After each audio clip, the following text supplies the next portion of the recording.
رب اشرح لی صدری ویسر لی امری واحلل عقدۃ من لسانی یفقہوا قولی آمین یا رب العالمین۔ عزیز طلباء و طالبات،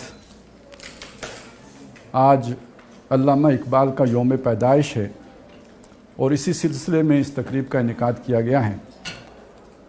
مجھے خوشی ہے اس بات کی کہ اس طرح کے ادارے میں بھی علامہ اقبال کی یوم پیدائش کو منایا جا رہا ہے، وگرنہ یہ کہ اس وقت ہمارا قومی مزاج تھوڑا کچھ بدل سا گیا ہے۔ چھٹی تو ہم منسوخ کر چکے ہیں علامہ اقبال کے یوم پیدائش کی، اور کوشش یہ بھی ہے کہ علامہ اقبال کو بھلا ہی دیا جائے تو اچھا ہے۔ وابستہ تیری یاد سے کچھ تلخیاں بھی ہیں، تو وہ جو علامہ اقبال کا جو بیانیہ ہے یا جو ان کا نیریٹو ہے، اس کو اس وقت دنیا پسند نہیں کرتی۔ تو دنیا کو راضی رکھنے کے لیے ہم اپنے مصور پاکستان، مبشر پاکستان، ان کو بلا دینے میں عافیت جانتے ہیں۔ لیکن یہ کہ بہت ہی خوشی کی بات ہے، اس تناظر میں زیادہ خوشی کی بات ہے کہ ایک جدید تعلیمی ادارے کے اندر علامہ اقبال کے یوم پیدائش کی تقریب کا انعقاد کیا گیا ہے۔ میں جنہوں نے بھی اس سلسلے میں کاوشیں کی ہیں، دل کی گہرائیوں سے انہیں اس پہ ہدیہ تحسین پیش کرتا ہوں۔ اللہ تعالیٰ ان کو مزید اس سلسلے میں آگے بڑھنے کی توفیق عطا فرمائے۔ جس مصرعے کا انتخاب کیا گیا ہے آج کی اس تقریب کی گفتگو کے لیے، یہ بھی بڑا لاجواب ہے، اس لیے کہ علامہ اقبال کو جب ہم دیکھیں گے یا ان کی تعلیمات کو دیکھیں تو علامہ اقبال کے ہمیں دو مزاج نظر آتے ہیں۔ ایک مزاج ہے ان کا جب وہ کوئی فکری مسائل زیر بحث لے کے آتے ہیں، اس میں بڑی ریئلسٹک اور پریگمیٹک اپروچ ہوتی ہے علامہ اقبال کی۔ لیکن ایک مزاج ہے جس میں وہ کچھ جوش دلا رہے ہوتے ہیں، ولولہ دلا رہے ہوتے ہیں، تو یہاں وہ بہت ہی آئیڈیلسٹک اپروچ لے کے آتے ہیں۔ اکثر و بیشتر شاعری جو ہے اس میں ان کی وہی آئیڈیلسٹک اپروچ نظر آتی ہے۔ لیکن یہ کہ ساری شاعری اس طرح کی رومانیت پر مبنی نہیں ہے، بلکہ اس کے اندر بھی بہت سی حقیقت پسندانہ مقامات بھی آتے ہیں۔ اور یہ مصرع ایک ایسا مصرع ہے کہ جس میں اقبال کے ان دونوں مزاجوں کو جمع کر دیا گیا ہے۔ اس مصرعے کی تہ میں ایک بہت فکری گہرائی بھی ہے اور اس کے اندر ایک جذباتی اپیل بھی ہے، دونوں باتیں ایک مصرعے میں جمع ہو گئی ہیں۔ لہذا اس پر گفتگو کرنے کے لیے کئی عنوانات مقرر ہو سکتے ہیں، اور جس کا دوسرا مطلب یہ ہے کہ بہت زیادہ وقت دیا جا سکتا ہے۔ لیکن یہ کہ جب سامعین پڑھے لکھے ہوں تو تھوڑے وقت میں بھی زیادہ بات کی جا سکتی ہے۔ تو اس حوالے سے اگر آپ دیکھیں تو یہ جو آپ نے دیگر اشعار بھی اس نظم کے سن لیے ہیں، خضر راہ نظم ہے، ایک طویل نظم ہے جس کے جو ایک مصرع یہ ہے اسی نظم کا۔ اس نظم کا عنوان جو مقرر کیا گیا ہے خضر راہ، یہ بھی بہت دلچسپ ہے، اس لیے کہ خضر ایک کریکٹر ہے، قرآن مجید نے اس کریکٹر کو بیان کیا ہے سورہ کہف میں۔ اور خضر وہ شخصیت ہیں کہ جو صرف ظاہر کو نہیں دیکھتے بلکہ وہ باطن کو بھی دیکھتے ہیں، انہیں ایک انسائٹ بھی حاصل ہے۔ کچھ چیزیں ہمارے سامنے ہو رہی ہوتی ہیں اور ان کو ہم اینالائز بھی کر رہے ہوتے ہیں، تو جو کچھ نظر آ رہا ہوتا ہے اس کی بنیاد پر کر رہے ہوتے ہیں۔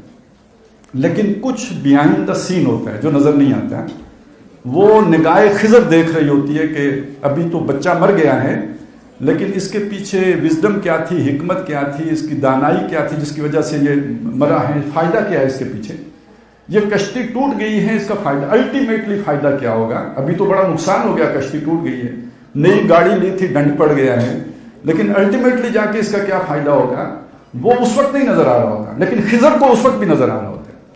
اور اسی طرح یہ کہ کوئی دیوار ہے گرا چاہتی ہے، خضر اس کو سیدھا کر دیتا ہے، موسیٰ کو نہیں سمجھ آتی کہ کیوں سیدھی کی ہے، خضر جانتا ہے کہ یہ کیوں سیدھی ہوئی ہے، اس کے پیچھے کار فرما حقیقت کیا ہے۔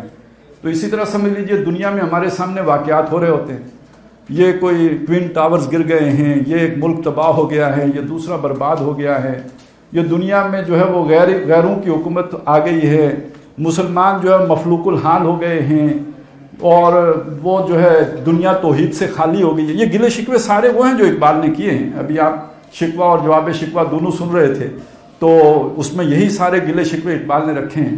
تو یہ ایک ظاہری نظر ہے جس میں ان واقعات کو نریٹ کیا گیا جو ہو رہے ہیں، ان کے پیچھے کار فرما کوئی اور حقیقت بھی ہے۔ ظاہر ہے جو کچھ بھی ہوتا ہے اللہ کی اذن سے ہوتا ہے، اللہ کی مرضی سے ہوتا ہے، اللہ کی اذن کے بغیر جو ہے پتہ بھی جنبش نہیں کرتا ہے۔ تو اللہ نے نیک لوگوں سے لے کر یہ برے لوگوں کو حکومت کیوں دے دی ہے؟ اور یہ توحید پرستوں سے لے کر جو توحید سے کوسوں دور بھاگنے والے ہیں ان کا اقتدار کیوں قائم کر دیا ہے؟ اس کے پیچھے بھی کوئی بہتری ہے، اس کے پیچھے بھی کوئی خیر ہے، یا یہ سراپا شر ہی شر ہے؟ تو یہ تو کوئی خضر جان سکتا ہے نا کہ اس کے پیچھے حقیقت کیا ہے۔ تو بہرحال یہ ایک طویل سفر ہے، اگر آپ اسے سمجھنا چاہیں تو چھوٹی سی بات میں کہہ دیتا ہوں، بس اشارہ ہوگا وہ کہ یہ دین جو اللہ تعالیٰ نے مسلمانوں کو دیا تھا یہ ساری نو انسانی کا دین ہے، یہ صرف مسلمانوں کی میراث نہیں ہے، یہ اللہ رب العالمین نے دیا، اور یہ دیا رب العالمین ہے تو پوری نو انسانی کے لیے دیا ہے، یہ صرف عربوں کے لیے نہیں، صرف مسلمانوں کے لیے نہیں، یہ آدم کی ساری اولاد کے لیے۔ اس رب العالمین نے محمد الرسول اللہ کو بھیجا صلی اللہ علیہ وسلم، اور انہیں رحمت للعالمین بنا کے بھیجا۔ اب وہ پھر رحمت بن کے آئے تو صرف مسلمانوں کے لیے رحمت بن کے نہیں آئے، سارے عالم کے لیے رحمت بن کے آئے۔ اور جو نبی صلی اللہ علیہ وسلم نے معاشرہ تشکیل دیا یا جس ریاست کی بنیاد رکھی، میں ریاست مدینہ جان بوجھ کے نہیں کہہ رہا ہوں، آپ کسی غلط فہمی کا شکار نہ ہو، تو جس ریاست کی بنیاد رکھی وہ ریاست واقعتاً نو انسانی کے لیے ماں جیسی تھی۔ یعنی ابھی تو ہم خواب دیکھ رہے ہیں نا ریاست ہو ماں جیسی، لیکن تاریخ انسانی میں ماں جیسی ریاست اگر کسی نے بنائی ہے تو صرف محمد رسول اللہ نے بنائی ہے صلی اللہ علیہ وسلم۔ کہ ماں کو بچے کے دودھ کی فکر نہیں ہے، لیکن ریاست کو بچے کے دودھ کی فکر ہے۔ ماں دودھ چھڑا رہی ہے، بچہ رو رہا ہے، خلیفہ پوچھ رہے بچہ روتا کیوں ہے؟ بھائی روتا ہے اس لیے کہ ماں دودھ چھڑانا چاہتی ہے تاکہ اس کا وظیفہ جاری ہو سکے، اور اگلے دن آرڈیننس آ جاتا ہے کہ آئندہ بچہ پیدا ہوتے ہی وظیفہ جاری ہو جائے گا تاکہ کسی ماں کو بچے کا دودھ نہ چھڑانا پڑے۔ آپ دیکھیں نا، بچے سے زیادہ ہمدردی کا مظاہرہ ماں کر رہی ہے یا ریاست کر رہی ہے؟ تو یہ ریاست فی الواقع محمد رسول اللہ صلی اللہ علیہ وسلم نے قائم کی تھی۔ پھر ایسا ہوا کہ مسلمانوں میں جمود آ گیا، جب جمود آتا ہے تو ساتھی مفادات بھی چلے آتے ہیں۔ اب مجھے یہ نہیں پتا کہ پہلے کیا آتا ہے، لیکن یہ مجھے پتا ہے کہ ان دونوں کا چولی دامن کا ساتھ ہے، جہاں جمود ہوگا وہاں مفادات ہوں گے، یا جہاں مفادات ہوں گے وہ جمود پر منتج ہوں گے۔ یہ دونوں یہ انڈے مرغی والا کام ہے، یہ ایک دوسرے کے ساتھ جڑ کے آتے ہیں۔ تو جب مسلمان بھی ایک یوں سمجھیے استبدادی طاقت بن گئے، ایک امپیریلسٹ پاور بن گئے، تو اب وہ نو انسانی کے لیے خیر نہیں رہے، اب وہ بھی نو انسانی کے لیے شر کا باعث بن گئے، اور مسلمان خود سب سے پہلے قرآن سے دور ہوئے۔ یہ یہودیوں نے آ کے دور نہیں کیا، یہ عیسائیوں نے آ کے دور نہیں کیا، یہ صلیبیوں نے آ کے دور نہیں کیا، خود مسلمان اپنے مفادات کی وجہ سے قرآن سے دور ہٹے اور ایک استبدادی ریاست کی بنیاد رکھتی ہے۔ اب گویا نو انسانی کے لیے مسلمان ایک بیکار چیز ہو چکے ہوئے تھے۔ آج تک مسلمانوں کی حکومت ہوتی تو وہی ظلم و زیادتیاں ہوتی جو وہ کر رہے تھے، جو محمد رسول اللہ صلی اللہ علیہ وسلم کے دین کے اوپر تہمت ہوتی۔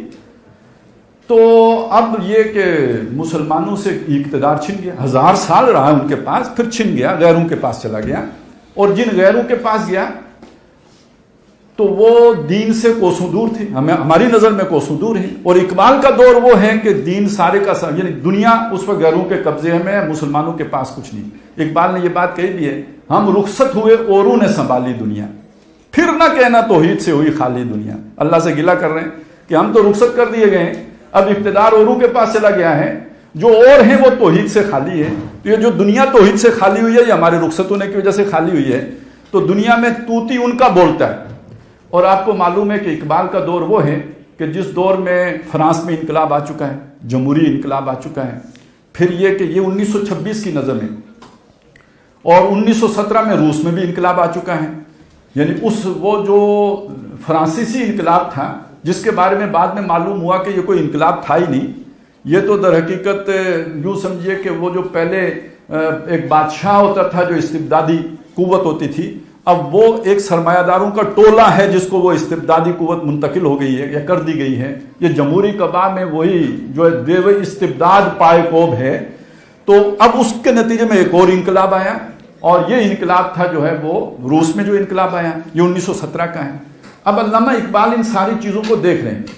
دیکھیے علامہ اقبال کوئی نبی نہیں ہے کہ ان کو اللہ تعالیٰ کی طرف سے کوئی انسائٹ حاصل ہو رہی ہے، بلکہ یہ کہ وہ مشاہدہ کرتے ہیں، اس کا تجزیہ کرتے ہیں، اس پہ کوڑتے بھی ہیں، افسوس بھی کرتے ہیں، اور پھر آگے بڑھتے ہیں۔ آپ سوچیں ایک علامہ اقبال جیسی شخصیت جب اس نے آنکھ کی شعور کی آنکھ کھولی اور اسے نظر آیا کہ دنیا میں غیروں کا قبضہ ہے، تو اندر کتنی بےقراری پیدا ہوئی ہوگی, کتنا اضطراب ہوا ہوگا, کتنا دکھ ہے, کتنی کوڑن ہے جس سے وہ گزرے ہوں گے. پھر رفتہ رفتہ ایک جگہ پہ جا کے انہیں کوئی بات سمجھ میں آئی, اور یہ 1926 یعنی اس کے کوئی 12 سال کے بعد ان کا انتقال ہو جاتا ہے 1938 میں. تو یہ ان کی زندگی کا آخری حصہ ہے جب وہ کچھ آخری نتائج تک پہنچ چکے ہیں. اس لیے وہ خضر کو لے کے آئے ہیں جو صرف ظاہر کو نہیں دیکھتا بلکہ باطن کو بھی دیکھتا ہے.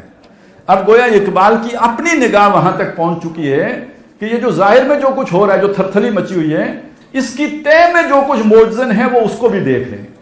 اور وہ کیا ہے, وہ اس مصرے میں ہمارے سامنے آ رہا ہے. کیا مسلمانوں مایوس نہ ہو, اس کا مطلب وہ خود ایک مایوسی کے دور سے گزرے ہیں, اور اب اپنے کو بھی حوصلہ دے رہے ہیں اور مسلمان نوجوان کو بھی حوصلہ دے رہے ہیں کہ گھبرانے کی بات نہیں ہے. یہ پھر غلط لفظ نکل گیا,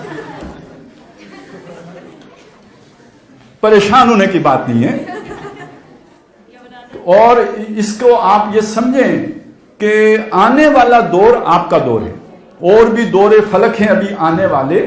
ناز اتنا نہ کریں ہم کو ستانے والے. یعنی اقبال کو اب یہ نظر آنا شروع ہو گیا ہے. اب یہ کیسے نظر آیا انہیں؟ دیکھیں, اقبال کے دور میں مسلمانوں کی حالت تو ناگفتہ بے ہے. ہندوستان میں انگریزوں کا قبضہ ہے, کوئی آزادی بھی نہیں ہے, کوئی نہ پاکستان ہے نہ کچھ ہے, کوئی امکان بھی دور دور تک نہیں ہے. قائد اعظم بھی اس دور میں ناراض ہو کے واپس جا چکے ہوئے ہیں. محمد علی جناح جو ہیں وہ انگلستان جا چکے ہوئے ہیں, ہندوستان چھوڑ چکے ہوئے ہیں. تو یہ ساری جو چیزیں ہیں, اس میں اقبال کو امید کدھر سے نظر آ رہی ہے؟ یہ امید اقبال کو مسلمانوں سے نہیں نظر آ رہی. یہ اقبال کو جو امید نظر آ رہی ہے یہ زمانے کے چلن میں نظر آ رہی ہے. یہ اگر آپ ابلیس کی مجلس شورا پڑھیں, یہ اقبال کے بالکل آخری دور کی 1936 کی نظم ہے, اس میں وہ ابلیس سے یہ بات کہلاتے ہیں, ابلیس کے ایک کارندے سے, کہ یہ جو کچھ بھی ہو رہا ہے نا دنیا میں, یہ جمہوریت آ گئی اور یہ کمیونزم آ گیا, اس سے مجھے کوئی اندیشہ نہیں ہے. اگر مجھ کو کوئی خطر تو اس امت سے ہے. تو کیوں خطر؟ یہ اس امت سے یہ خطرہ ہے. کہتے ہیں عصر حاضر کے تقاضاؤں سے ہے لیکن یہ خوف, آشکارا ہو نہ جائے شرع پیغمبر کہیں. آج کے جو ڈیمانڈ ہے, آج کے زمانے کی جو پکار ہے, بزم جہاں, یہ جو بزم جہاں ہے, اس نے جو ایک پیدا کر دی ہے پیاس, یہ جو انسان کے اندر ایک امنگ پیدا کر دی آزادی کی, حریت کی, مساوات کی, تو یہ جو کچھ نظام مارکس نے دیا ہے اس سے یہ پیاس تو نہیں بجھے گی. یہ جو نظام والٹیر اور روسو نے دیا ہے وہ اس کی تسکین کا سامان تو نہیں کر سکے گا. یہ پیاس کون بجھا سکتا ہے؟ یہ سوائے محمد الرسول اللہ کے اور کہیں یہ پیاس بجھنے والی نہیں ہے. اس لیے عصر حاضر کے تقاضاؤں سے یہ اندیشہ ہے کہ نو انسانی محمد الرسول اللہ تک نہ پہنچ جائے. یہ جو بات میں نے آپ سے کہی ہے, اس بات کو علامہ نے بہت اور بھی انداز میں بیان کیا ہے. علامہ مغربی تہذیب پر بڑی شدید تنقید بھی کرتے ہیں, لیکن مغربی تہذیب کے اندر سے یہ جو خیر برآمد ہوتا انہیں نظر آ رہا ہے, اس کو بھی بیان کرتے ہوئے کوئی باک محسوس نہیں کرتے, انہیں کوئی آر محسوس نہیں ہوتی. ان کی اس خوبی کا اعتراف کرتے ہوئے بھی وہ کوئی جھجکتے نہیں ہیں, ڈنکے کی چوٹ کہتے ہیں. فرماتے ہیں ہر کجا بینی جہان رنگ و بو, یہ جو دنیا میں آپ کو جہان رنگ و بو جو ہے, اس میں آپ کو جو کچھ نظر آ رہا ہے, کوئی خیر, کوئی اچھائی, کوئی بھلائی, کوئی حقوق انسانی کا کوئی تصور اگر آپ کو نظر آ رہا ہے, ہر کجا بینی جہان رنگ و بو آنکھ از خاکش بے رویت آرزو, یہ آپ کو مغربی تہذیب میں نظر آ رہا ہے. حقیقت میں یہ محمد الرسول اللہ صلی اللہ علیہ وسلم کی تعلیمات کا نتیجہ ہے. اب یہ تو بہت عجیب و غریب بات ہو گئی. یعنی ہماری سمجھ یہ ہے کہ محمد الرسول اللہ کی تعلیمات پر عمل پیرا ہم لوگ ہیں, ہم مسلمان ہیں, ہم متبعین نبی ہیں. اقبال کو یہ نظر آ رہا ہے کہ دنیا میں اگر کوئی خیر خوبی آئی ہے جو اس وقت تو مغرب کے ہاتھوں آ رہی ہے, تو یہ محمد الرسول اللہ کی دین ہے. تو وہ کیسے؟ پھر میں واپس اپنی بات جہاں سے شروع کی تھی ادھر لے کے جاؤں گا کہ یہ جو ریاست بنائی تھی ماں جیسی محمد الرسول اللہ نے, جس کو خود مسلمانوں نے نابود کر دیا تھا یا ان کے ہاتھوں نابود ہو گئی تھی, اس کی طرف اگر دوبارہ پیش قدمی شروع ہوئی ہے تو وہ مشرق میں نہیں شروع ہوئی, وہ مغرب میں شروع ہوئی. اور وہاں کیوں شروع ہوئی؟ اب یہ ایک لمبی داستان ہے, میں بھی اس کو تو بالکل شارٹلی آپ کے سامنے رکھتا ہوں کہ مسلمان فرانس تک پہنچے تھے نا, تھمتا نہ تھا کسی سے سیل رواں ہمارا, تو ہمارا سیلاب فرانس تک تو پہنچا, اور اس کے بعد ایک طویل عرصے تک جو ہے اسپین کے اوپر ہماری حکومت رہی. تو جو بالادست طاقتیں ہوتی ہیں وہ ویسے تو نہیں بالا تری انہیں حاصل ہو جاتی، علم بھی ان کے پاس ہوتا ہے، روشنی بھی ان کے پاس ہوتی ہے، تہذیب بھی ان کے پاس ہوتی ہے. تو جیسے آج ہم خواب دیکھتے ہیں پڑھنے کے کہ جا کے انگلستان میں پڑھیں، جرمنی میں پڑھیں یا امریکہ میں جا کے پڑھیں، اسی طرح جب مسلمان اسپین گئے تو انہوں نے وہاں پہ یونیورسٹیاں قائم کی، غرناطہ میں، کرتبہ میں، اور پورے یورپ سے جو نوجوان تھے علم کے شوقین وہ علم حاصل کرنے کے لیے ان یونیورسٹیوں میں آتے تھے. اور وہاں پہ منطق پڑھانے والے مسلمان، اور یہ جو استقرائی جس سے بعد میں جو سائنسی ایجادات جس کا بنیاد بنی ہیں، یہ جو انڈکٹیو لاجک ہے اس کی بنیاد رکھنے والے مسلمان. اور اس سے پہلے تو اگر وہ یونانی منطق تھی تو وہ تو ڈیڈکٹیو لاجک تھی ساری، اس میں انڈکشن تو تھی ہی نہیں. یہ پہلی دفعہ اس کی شروعات مسلمانوں کے ہاتھوں ہوئی. پھر یہ کہ قرآن مجید جو انسان کے اندر ایک بغاوت پیدا کرتا ہے، یا یہ کہہ لیجئے کہ جو خودی کی ایک سیرابی کرتا ہے کہ انسان کہتا ہے میرے بھی حقوق ہیں، میں غلام بن کے کیوں رہوں، میں آزادی چاہتا ہوں. تو یہ والی تعلیمات تھی جو یورپ کو منتقل ہوئی ان مسلمانوں کے ہاتھوں جن کا اقتدار اسپین پر قائم تھا، اور ان یونیورسٹیوں کے ذریعے جو انہوں نے قائم کی جا کے اسپین کے اندر غرناطہ میں اور کرتبہ میں. پھر ایک طویل تاریخ کا عمل ہے جس کے نتیجے میں پھر رینائسنس ہوا ہے. ادھر مسلمان سو گئے، اللہ نے ان کو اٹھا دیا، جو ہمیں سراپا کفر نظر آئیں گے اور ہیں بھی، اس میں کوئی شک بھی نہیں، لیکن محمد رسول اللہ صلی اللہ علیہ وسلم کا وہ نور جس کو مسلمانوں نے بجھا دیا تھا، اس کو دوبارہ روشن کرنے کا انتظام اللہ تعالیٰ نے اس سرزمین سے کرا دیا. یہ چیز اقبال کو نظر آ رہی ہے، یہ خضر کو نظر آ رہی ہے. اس لیے اقبال خضر کو لے کے آئے ہیں. آپ کو یہ شر ہی شر نظر آ رہا ہے تو یہ خضر کو نظر آ رہا ہے. یعنی خضر کا کریکٹر لے کے آنے کا مطلب یہ ہے کہ ایک ظاہر بین آدمی کو یہ چیز نظر نہیں آ سکتی، ایک مفتی صاحب کو نظر نہیں آ سکتی، وہ تو فتویٰ لگائیں گے کفر ہے. ایک مولوی صاحب کو نظر نہیں آئے گی، وہ تو کہیں گے کہ یہ دہریت ہے، وہ الحاد ہے. لیکن یہ کہ ایک عام قوم پرست مسلمان کو بھی نظر نہیں آئے گی. البتہ خضر دیکھ رہا ہے کہ یہ جو آپ کو شر نظر آ رہا ہے، اس شر کے اندر بھی ایک خیر کا پہلو ہے. تو ہر کجا بینی جہان رنگ و بو آنکھ از خاکش بے رویت آرزو، یا نور اورا بہاست، یا اس کے اندر جو کچھ بھی ہے یہ اس نور کی جو ہے خوبی سے ہے، یا ہنوز اندر تلاش مصطفیٰ است، یا ابھی بھی یہ سب اسی نور کی تلاش میں لگے ہوئے ہیں. یہ انسانیت کا جو سفر ہے، تو یہ جو جسے ہم سوشل ایوولوشن کہتے ہیں، یہ در حقیقت سفر ہے محمد رسول اللہ کی جانب. جس بلندی پہ انہوں نے پہنچا دیا تھا، اس کے بعد مسلمانوں نے پستی میں گرا دیا. اب نو انسانی آنکھ کھول کر رفتہ رفتہ آہستہ آہستہ سلولی اینڈ گریجولی خود جا رہی ہے محمد رسول اللہ کی طرف، ایمان لائے بغیر. ایمان نہیں لا رہی، لیکن تعلیمات کے اندر اتنی کشش ہے کہ گویا اس نے پوزس کر لیا ہے. تو یہ دنیا میں جو خوبی، جو خیر، جو بلائی، جو اچھائی آپ کو نظر آ رہی ہے، یہ سب دین ہے محمد رسول اللہ کی. میں نے کہا تھا نا رحمت للعالمین ہے، تو اس رحمت کا کوئی مظہر ادھر بھی تو ظاہر ہوگا نا. تو گویا مسلمانوں کو بھی ان کا بھولا ہوا سبق وہ یاد دلا رہے ہیں. اچھا، اب یہاں پہ علامہ جو بات کہہ رہے ہیں وہ سمجھنے کی ضرورت ہے. وہ ہمیں اٹھنے کی بات کیوں کہہ رہے ہیں؟ اٹھ. اب یہ اٹھنا دو اعتبارات سے ہوتا ہے. یہاں آگ لگ جائے تو ہم سب اٹھ جائیں گے، لیکن یہ ہوتا ہے بھاگنے کے لیے. اٹھو وگرنہ حشر نہ ہوگا پھر کبھی، دوڑو زمانہ چال قیامت کی چل گیا. تو یہ تو بھاگنے کے لیے ہوتا ہے نا، کہ آپ کو کوئی خطرہ ہے، کوئی آپ کے لیے جو ہے وہ کوئی نقصان دہ کیفیت ہے، اس سے نکلنے کے لیے آپ دوڑ لگا دیں.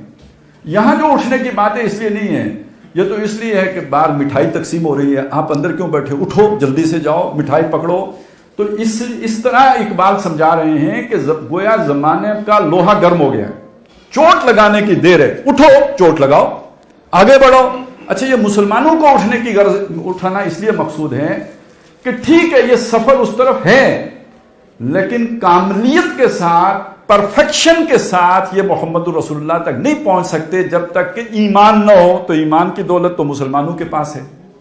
اس میں ایک عقیدت بھی چاہیے، اس میں ایک محبت کا جذبہ بھی چاہیے، اس میں ایک احترام اور تعظیم کا جذبہ بھی چاہیے، وہ مسلمانوں کے پاس ہے. تو جب تک مسلمان نہیں اٹھیں گے تو گویا انسانیت کا یہ سفر تکمیل تک نہیں پہنچ سکے گا. اچھا، اقبال کی اس محنت کے نتیجے میں مسلمان اٹھے بھی، بڑی حرکت پیدا ہوئی، اور وہ حرکت اتنی زیادہ پیدا ہوئی کہ اقبال کو مرنے کے 100 سال کے بعد اقبال پہ پابندی لگانے کا خیال آیا ہے. آپ سوچیں اگر پتہ لگ جاتا اس وقت کہ یہ کیا پوٹینشل ہے تو اقبال اسی وقت اللہ میاں کے پاس جلدی پہنچا دیے جاتے یا ان کی فکر بھی پہنچا دی جاتی, نہیں پتہ چلا. اور یہی اللہ کی سنت ہے, اللہ کام اپنا نکلوا لیتا ہے جس سے, اور آنکھیں بند رہتی ہیں. حضور بھی تو ہجرت کر گئے تھے نا, کسی نے نہیں دیکھا, لوگوں کے بیچ سے نکل کے گئے. اقبال کی فکر کو بھی اللہ نے زندہ رکھا اور لوگوں کی نگاہ نہیں پڑی, دشمنوں کی نگاہ نہیں پڑی, شیطانوں کی نگاہ نہیں پڑی. لیکن یہ کہ جب وہ پھیل گئی اور معتدب تعداد میں پھیل گئی تو اب ہمیں مجبوری لاحق ہوئی. کسی نے کیا ہے نا مجبور, ویسے تو ہم چھٹی پسند قوم ہیں, جتنی چھٹیاں ملیں اتنی خوش. ایک چھٹی ہم نے بند کی ہے. آپ سوچیں اب ورلڈ کپ جیت جائیں اگر تو اس دن کی چھٹی ہوگی یا نہیں ہوگی, لیکن مصور پاکستان کے یوم پیدائش کی چھٹی بند ہوگی.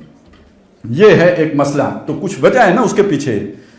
تو یہ اسی لیے ہوا کہ اقبال کی یہ سوچ پھیلی ہے, یہ مسلمانوں کے اندر گئی ہے. بلکہ اقبال کا وہ شعر بھی بہت اہم ہے کہ حضور سے جو آپ کو محبت ہے, یہ جو میں نے ابھی آپ کے سامنے بات رکھی ہے یہ اس شعر سے زیادہ واضح ہو کے آ جاتی ہے. آپ کو جو محبت ہے, عشق ہے حضور سے, اس کو کام میں لاؤ. یہ بیٹھ کے رونا دھونا نہ کرو اور صرف نعت گوئی میں اسے ضائع نہ کرو. قوت عشق سے ہر پست کو بالا کر دے, دہر میں اس میں محمد سے اجالا کر دے. آپ اس حضور کی محبت کو کام میں لاؤ اور یہ جو دنیا میں اندھیرا چھایا ہوا ہے اس کو روشنی, یعنی پست کو بالا کرنا, جن کے حقوق چھین لیے گئے ہیں, جو مجبور ہیں, مستضعفین ہیں, جن کو جو ہے وہ دبا کے رکھا گیا ہے, ان کو ان کے حقوق دلاؤ. میدان میں آؤ جو ہے محنت کرو, انقلاب برپا کرو, معاشرے کو بدلو. یہ صرف کوئی تمہارا دین جو ہے انفرادیت کے لیے تو نہیں آیا, یہ تو پوری سوسائٹی کو بدلنے کے لیے آیا ہے. تو نکلو, اٹھو. تو یہ اٹھنا اس معنی میں ہے کہ دہر میں اس میں محمد سے اجالا کر دو. یہ اٹھنا اس معنی میں ہے کہ قوت عشق سے ہر پست کو بالا کر دو. یہ اس معنی میں اٹھنا ہے. اور یہ ساتھ ہی یہ امید دلائی ہے کہ اب زمانہ بڑا سازگار ہو گیا ہے. اب وہ اتنی مشکلات نہیں رہی ہیں جو پہلے زمانوں میں تھی. اب دنیا خود اس کی طلب اپنے اندر پاتی ہے, البتہ ڈسیو ہو جاتی ہے, دھوکے میں, فریب میں آ جاتی ہے. وہ جمہوریت کو نیلم پری آزادی کی سمجھ لیتی ہے, حالانکہ وہ جو ہے دیوی استبداد ہوتا ہے. وہ کسی اور میں یہ امید لگا لیتی ہے کہ مساوات مل جائے گی, حالانکہ وہ ون پارٹی ڈکٹیٹرشپ ہوتی ہے. تو یہ انسان دھوکے کھا رہا ہے. تم اٹھو گے تو گویا دنیا لپکی آئے گی. تو زمانہ بڑا سازگار ہو گیا ہے, لیکن تھوڑی سی تمہیں ہمت کرنی پڑے گی, اٹھنا پڑے گا. اچھا, یہ جو بات علامہ نے کہی ہے اس کو, یعنی یہاں پہ تو صرف ایک مصرے میں آ گئی ہے. اقبال کا سارا کلام انہی چیزوں کے گرد گھومتا ہے. یہ ایک مصرع بڑا جامع ہے اس اعتبار سے. میں 2-4 شعر آپ کو سنا دیتا ہوں, اس سے آپ کو اندازہ ہو جائے گا کہ اقبال کو کتنی بڑی امید تھی کہ یہ دور بدلے گا اور یہاں پہ محمد رسول اللہ کا دین غالب ہوگا. فرماتے ہیں آسماں ہوگا سحر کے نور سے آئینہ پوش, اور ظلمت رات کی سیماب پا ہو جائے گی. پھر دلوں کو یاد آ جائے گا پیغام سجود, پھر جبھی خاک حرم سے آشنا ہو جائے گی. آنکھ جو کچھ دیکھتی ہے لب پہ آ سکتا نہیں, میں وہ حیرت ہوں کہ دنیا کیا سے کیا ہو جائے گی. شب گریزاں ہوگی آخر جلوائے خورشید سے, یہ جہاں معمور ہوگا نغمہ توحید سے. بہت واضح طور پر, بہت جسے کہتے ہیں کلیئرلی اپنا میسج دیا ہے, اور یہ پیشن گوئی کی ہے کہ یہ آخری دور جو ہے یہ محمد رسول اللہ کا دور ہوگا. اچھا, علامہ اقبال کی یہ باتیں, اب ایسے بھی ہمارے درمیان دانشور ہیں کہ جو صاف کہتے ہیں کہ یہ اقبال کے خواب تھے, یہ ان کی روحانیت تھی, یہ ان کی یوں سمجھیے کہ بس ایک عشق کا بھوت تھا جو ان کو سوار ہو گیا تھا. اور جیسے بعض نفسیاتی عوارض ہوتے ہیں کہ جس میں بندہ جو سوچتا ہے وہی اس کو نظر بھی آنے لگتا ہے, تو گویا وہ اقبال کو بھی ایک مریض کے طور پر پیش کرتے ہیں. تو اصل بات یہ سمجھ لیجئے کہ اقبال نے یہ جو ساری باتیں کی ہیں یہ صرف اپنے کسی عشق کی سحر میں مبتلا ہو کے نہیں کی, بلکہ یہ قرآن و حدیث کی مبادیات ہیں کہ جن کو انہوں نے بیان کیا ہے. نبی اکرم صلی اللہ علیہ وسلم کو اللہ نے بھیجا, ہمیں معلوم ہے, اور بھیجا کس مقصد کے لیے, جو آپ نے مدینے میں کر کے دکھا دیا. میں زیادہ تفصیل میں نہیں جا رہا, میں صرف اشارہ کر رہا ہوں, آپ سمجھ جائیں گے بات, کہ وہ الذی ارسل رسولہ بالہدی ودین الحق لیظہرہ علی الدین کلہ ولو کرہ المشرکون. ترجمہ اس کا یہی ہے کہ وہی اللہ جس نے بھیجا اپنے رسول صلی اللہ علیہ وسلم کو الہدا یعنی قرآن مجید دے کر, ودین الحق ایک سسٹم آف سوشل جسٹس دے کر, لیظہرہ علی الدین کلہ تاکہ وہ اس نظام میں عدل اجتماعی کو زندگی کے تمام گوشوں پر، تمام پہلوؤں پر، تمام جو اس کی مختلف جہتیں ہیں ان سب کے اوپر، زندگی کے تمام شعبوں پر اس اجتماعی عدل کے نظام کو غالب کر دیں۔ خواہ یہ بات مشرکوں کو کتنی ناگوار گزرے، یعنی ویسٹڈ انٹرسٹ کو، جن لوگوں کے اس ایگزسٹنگ سسٹم کے اندر مفادات ہیں، ان کو تو جسٹس پسند نہیں آئے گا نا، ان کو یہ کتنا ہی ناپسند کیوں نہ ہو، محمد رسول اللہ یہ کر دیں، اور ہمیں معلوم ہے آپ نے کر دیا، میں اس پہ ٹائم نہیں لے رہا، آپ کو یہ سب کو معلوم ہے آپ نے کر دیا، اور غیروں نے بھی مانا کہ کر دیا، لیکن جو ہمیں نہیں معلوم وہ میں آپ کے سامنے رکھنا چاہتا ہوں۔ محمد رسول اللہ صلی اللہ علیہ وسلم کی یہ ذمہ داری کس نے لگائی تھی کہ آپ یہ کریں؟ جیسے اس آیت سے معلوم ہو گیا اللہ نے لگائی، اپوائنٹنگ اتھارٹی اللہ تعالیٰ، اور اپوائنٹ کیا کہاں کے لیے؟ دیکھیں نا، آپ کسی کو ڈی سی بناتے ہیں تو کسی شہر کا بناتے ہیں نا، اللہ نے رسول بنایا، عیسیٰ علیہ السلام کو بنایا تو بنی اسرائیل کے لیے بنایا، رسولا الی بنی اسرائیل، موسیٰ علیہ السلام کو بنایا تو بنی اسرائیل کے لیے بنایا، نوح علیہ السلام کو بنایا تو اپنی قوم کے لیے بنایا۔ یہ محمد الرسول اللہ کو صرف مدینے کے لیے بنایا تھا؟ وَمَا أَرْسَلْنَاكَ إِلَّا رَحْمَةً لِّلْعَالَمِينَ۔ تو دیکھیں اپوائنٹمنٹ کا مقصد ہمارے سامنے آ گیا، کیا ہے؟ سسٹم آف سوشل جسٹس کا قیام، اور اپوائنٹنگ ایریا، اپوائنٹمنٹ کا ایریا، ذمہ داری کا تعین کس علاقے پر ہوگا؟ گلوب، پورا کرۂ ارض۔ اب آپ مجھے بتائیں کہ اللہ کے رسول، اور رسول بھی وہ محمد الرسول اللہ جیسے، ان کا مشن مکمل ہوئے بغیر دنیا ختم ہو سکتی ہے؟ یہ تو اللہ کی سنتی کے خلاف ہے۔ کتب اللہ لأغلبن انا ورسلی، اللہ نے طے کیا ہوا کہ میں اور میرے رسول غالب آئیں گے۔ اچھا، ہمیں یہ 1400 سال بہت بڑے لگتے ہیں نا، یہ آپ ایک بات سمجھ لیجئے، یہ ایک تھیوری ہے نا کہ جب لائٹ سپیڈ سے تیزی سے کوئی باڈی موو کرے تو اس کے لیے ٹائم اینڈ سپیس زیرو ہو جاتا ہے نا؟ اللہ کے لیے already time and space zero ہے۔ تو اللہ کے ہاں تو وہ تو مطلق ذات ہے، یہ زمان و مکان اللہ کے ہاں تو کوئی بحث ہی نہیں ہے ان کی، وہ تو یوں سمجھے آج بھی وہی کچھ ہے اللہ کے سامنے۔ انہم یراہ بعیدا ونراہ قریبا، یہ وہ تو دیکھتے ہیں اسے دور نظر آتا ہے انہیں، ہم تو اسے بہت قریب دیکھتے ہیں۔ اور ویسے بھی اللہ کا ایک دن قرآن مجید میں یہ بھی آیا ہے 1000 سال، جو تمہارا 1000 سال ہے وہ اللہ کا ایک دن ہے۔ ایک جگہ پہ یہ ہے تمہارے 10,000 سال اللہ کا ایک دن ہے، ایک جگہ پہ تمہارے 50,000 سال اللہ کا ایک دن ہے۔ اس کا مطلب کیا ہے؟ میں پہلے بتا چکا ہوں اللہ کے لیے ٹائم کوئی اہمیت ہی نہیں رکھتا، لیکن وہ اس اعتبار سے بات ہمارے سامنے آ رہی ہے کہ اللہ کے مختلف پروجیکٹ ہوتے ہیں، وہ کوئی بھی کام ہے، کوئی شان ہے اللہ کی، کوئی اللہ نے کام شروع کیا ہے تو وہ کوئی وہ ہوتا ہے جو ہماری مدت کے اعتبار سے 1000 سال میں تکمیل پذیر ہوتا ہے، کوئی وہ ہوتا ہے جو 10,000 سال میں تکمیل پذیر ہوتا ہے، کوئی وہ ہوتا ہے جو 50,000 سال میں مکمل ہوتا ہے۔ اب چونکہ ہماری زندگی 60 سال کی ہوتی ہے تو ہمارے پروجیکٹ بھی اتنے ہی ہوتے ہیں جی، 10 سال پڑھنا ہے، 12 سال نوکری کرنی ہے، 13 سال جو ہے پینشن لے کے کھانی ہے، تو بس یہ ہماری کل زندگی، وہ جسے کہتے ہیں کہ 4 دن کی زندگی، وہ اسی حساب سے ہماری سوچ، اسی حساب سے ہمارا ویژن۔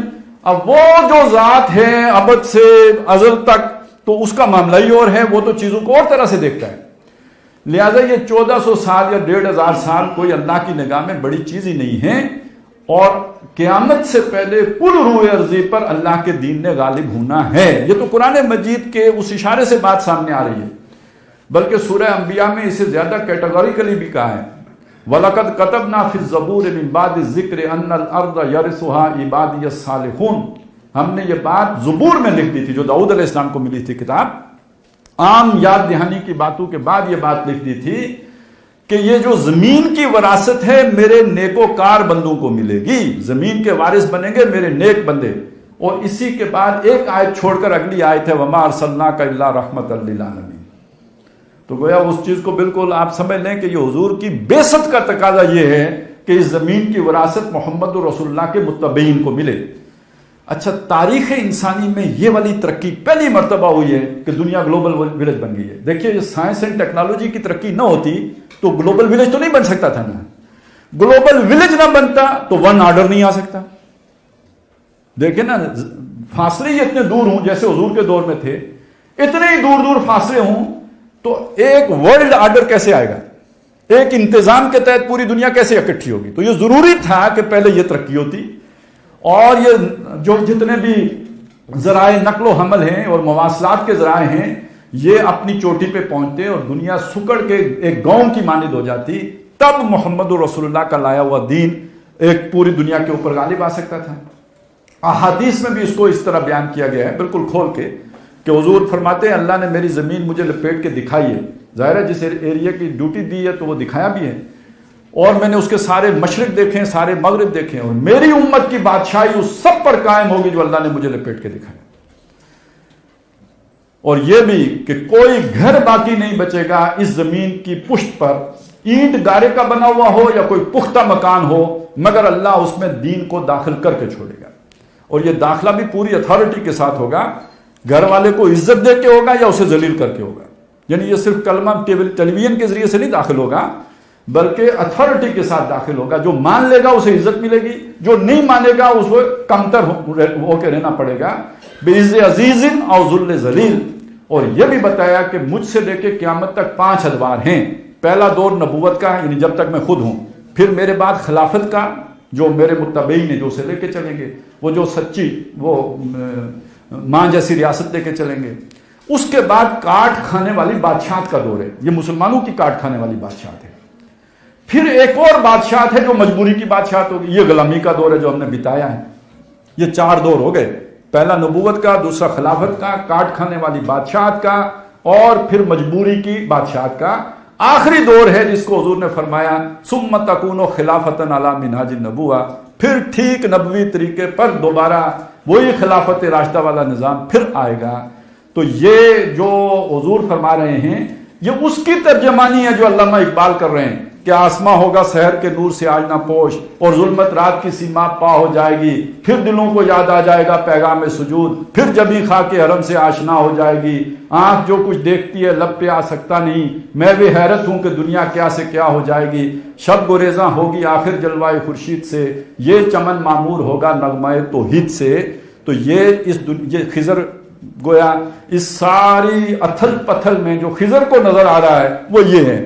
اور اب اس میں جو مسلمانوں سے یہ بات کہی تو اصل میں ایک اور مصرع ہے اقبال کا کہ جس میں وہ کہتے ہیں مسلمانوں کو کہ تم جو ہے سبق ایک پڑھو، ایک سبق تو ہم پڑھتے ہیں روز، ہماری کلاس ہوتی ہے، سبق پڑھتے ہیں نا، ایک سبق اور ہے جو اقبال ہمیں پڑھانا چاہتے ہیں، سبق پھر پڑھ شجاعت کا، صداقت کا، عدالت کا، لیا جائے گا تجھ سے کام دنیا کی امامت کا۔ وہ ویژنری بندہ یہ دیکھ رہا ہے کہ تم لیڈر بنو گے تو اس کے لیے تمہارے اندر جو کوالٹیز ہونی چاہیے، وہ یہ چالاکیاں جو آج تم کرتے ہو اس سے کام نہیں چلے گا، یہ جو تم ڈبل گیمیں کرتے ہو اس سے دنیا کی امامتیں نہیں ملتی۔ ایک ایگزسٹنس کے لیے کوئی جو ہے نا وہ ریلیف تو مل جاتا ہے، لیکن یہ کہ اس کے لیے امامت اور لیڈرشپ ان کوالٹیز کے ساتھ نہیں ملتی۔ یہ محکوم لوگوں کے طریقے، محکوم ہے بیگانہ اخلاص و مروت، ہر چند کے منطق کی دلیلوں میں ہے چالاک۔ افسوس ہوتا ہے، بہت افسوس ہوتا ہے جب ہمارے بڑے بڑے لیڈر یہ بات کہتے ہیں کہ ہم نے امریکہ کی مدد سے امریکہ کو شکست دے دی۔ ہم کیا کہتے ہیں کہ ہم اتنے بڑے دھوکے باز ہیں، اتنے بڑے فراڈیے ہیں، اتنے بڑے ہم گنڈ کپ ہیں کہ ہم نے امریکہ کو چکر دے کے اس کو شکست دے دی۔ یہ مسلمان ہیں، یہ مسلمان ہے؟ کوئی مجھے بتائیں یہ بے شرمی کی بات ہے یا یہ فخر کی بات ہے؟ یہ انتہائی ڈھٹائی کی بات ہے، اور یہ ہمارے کریکٹر لیس ہونے کی علامت ہے کہ اس پر ہم فخر کرتے ہیں اور اس کو ڈنکے کی چوٹ بیان کرتے ہیں اور فخریہ بیان کرتے ہیں کہ ہم نے امریکہ کی مدد سے امریکہ کو شکست دے دی۔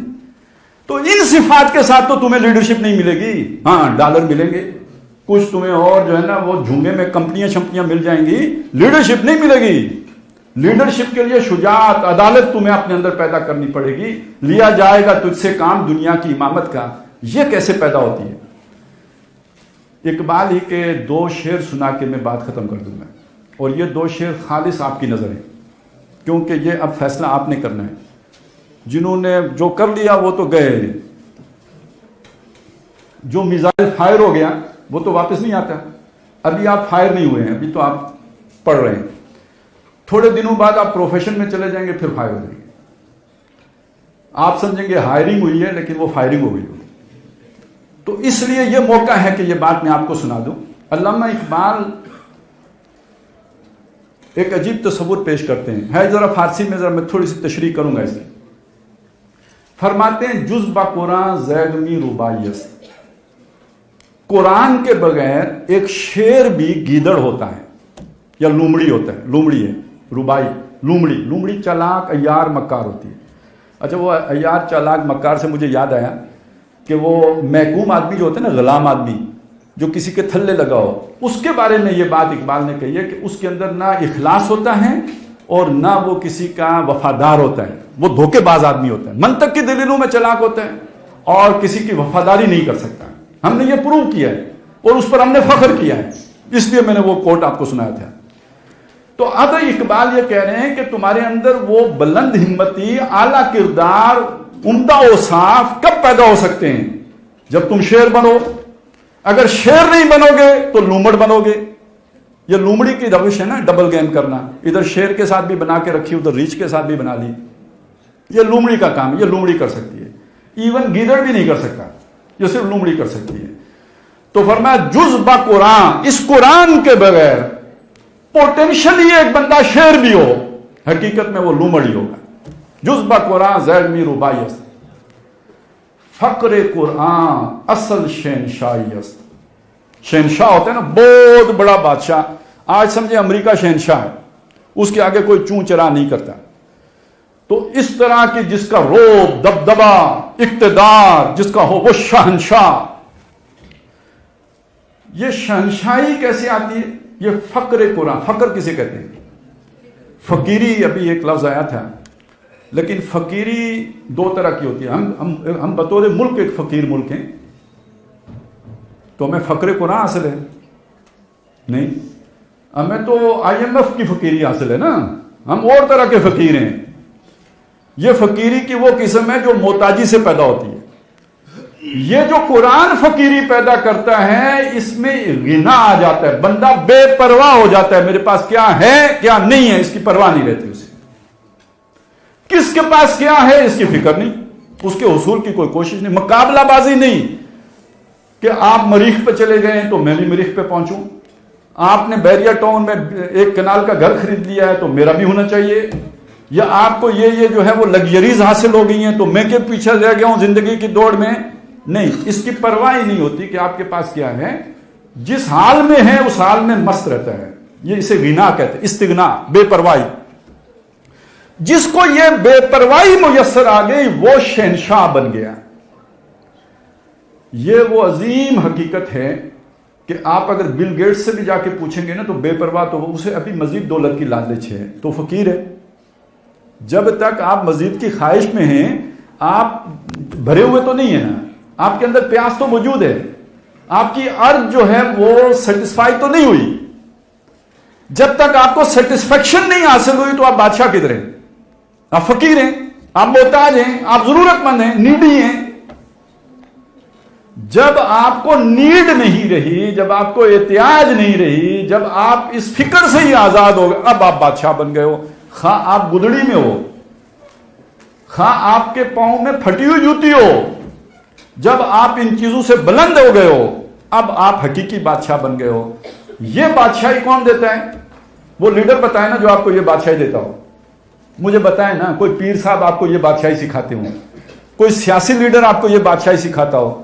یہاں تبدیلی کے دعوے دار بھی جو آتے ہیں وہ یہی بات لے کے آتے ہیں کہ ہم آپ کی زندگی اچھی کر دیں گے.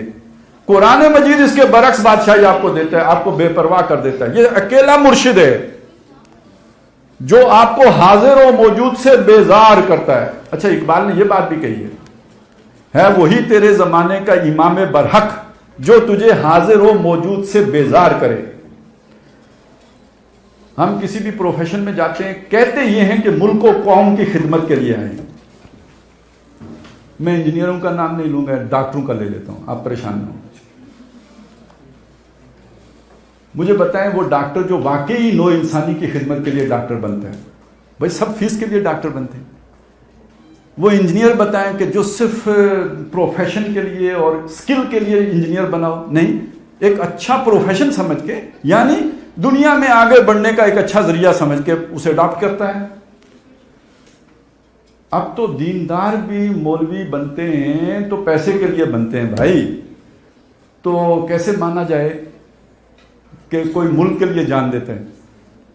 نہ مجھے بھرتی ہونے والا بتائیں جو صرف ملک کے لیے بھرتی ہو، کہتے ہیں ہم سب یہی ہیں، میں دین کی خدمت کے لیے مولوی ہوں، میں ملک کی خدمت کے لیے فوجی ہوں، میں قوم کی خدمت کے لیے ڈاکٹر ہوں، اور میں جو ہے وہ اعلیٰ بلڈنگیں بنانے کے لیے انجینئر ہوں۔ نہ، کوئی ایسا نہیں ہو، سب اپنے پیٹ پوجا کے لیے ہوتے ہیں۔ تو اقبال کہتے ہیں تیرے زمانے کا امام برحق وہ ہے جو تجھے اس پوجا سے آزاد کر دے، جو تجھے حاضر و موجود سے بیزار کرے۔